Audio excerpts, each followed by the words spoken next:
Hey everyone, it's Karen Stanka with RE/MAX in Edmonton, Alberta, Canada. And I've got some question that I want to answer today. What if Edmonton is only 2 years behind what is going on in Calgary? And is Edmonton poised for a crash similar to Calgary? In Calgary in 2022 to 2025, Calgary's market skyrocketed. And now we're seeing some ramifications of what happened in a spike. We are seeing signs of crashing. So let's dive into it today let's see what's going on in Calgary, number one.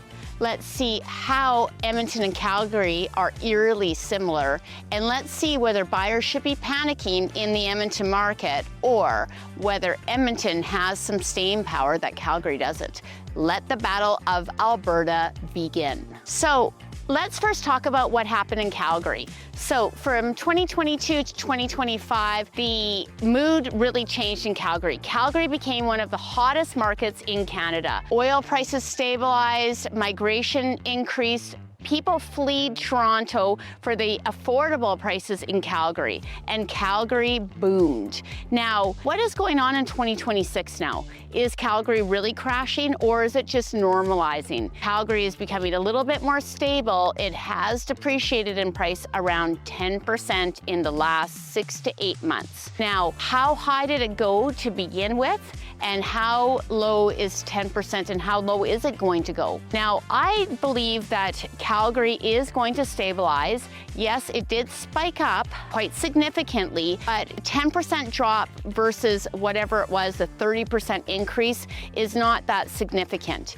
And what things are softening at is when a typical market softens is in condominiums, townhouse prices. Those prices are going down, but they are not, I feel, going to drop significantly enough that Calgary's market is going to see a significant crash. Is Edmonton going to follow? Let's talk about that. Edmonton was a very different market. Edmonton increased in value. We saw tons of migration come. We have grown suburban sprawl. However, Edmonton did not skyrocket like Calgary. And Edmonton is becoming a more normal market, buyer's market, seller's market, longer times on the market. However, it is stable. I don't feel like Edmonton is going to have a 10% drop. It may drop a little bit in prices, maybe 1-2%. However, not as significant as what is experiencing in Calgary and Toronto and Vancouver, our three main players in the Canadian real estate market. According to the Canadian Mortgage and Housing Corporation, Edmonton is still the most affordable city in Canada with the biggest population. So is Edmonton going to crash? That is a big question. Edmonton never had that huge spike. So because it didn't have that huge spike, how far can it drop? Yes, Edmonton is experiencing a different market. It is softening, but is it time to panic? There is just a lot more inventory, a lot more to choose from.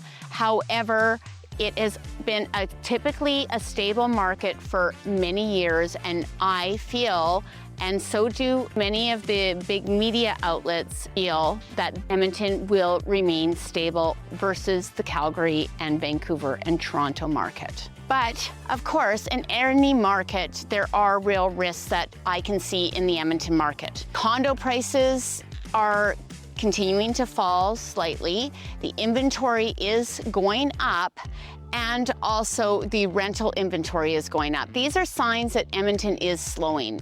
What is pushing that? Is it the Middle East war? Is it the higher oil prices? Is it a work environment? Is it politically driven? You know, all of those things can spin buyers out of control and slow a market every time. But we didn't experience a huge height, and we are not, I feel, going to experience a massive low. I mean, things can change at any time. In 2008, We had the major financial crisis, and the market did crash as a result of all those fake mortgages that were going around in the US. So I can't 100% predict this, but right now the market is very good for buyers to get a decent house at a decent price, and that hasn't been around for 3 to 4 years now. So in the end, a market correction or any type of market change is not going to hurt anybody. It gives buyers more chances at inventory. It slows down the market, it gives more days on market, and we are experiencing a more normalized market. So in conclusion, will we see a market crash in Alberta? Probably not. Will there be a softening of real estate market? Likely. I don't anticipate Edmonton to really change as much as Calgary has, but let's face it, a market correction or a bit of a softening market adds more inventory, reduces speculation, and controls a skyrocketing up market that usually comes down when that happens. So click on my link below for any type of resources that you would like to know about for investors, selling tip sheets, or buying tip sheets. My name is Karen Stanko, and I'm with RE/MAX Real Estate, and I'd love you to set out your comment below on whether you feel that Edmonton is going to go up in value or is going to see a market correction. Thanks for joining me on this real estate market battle of Calgary versus Edmonton.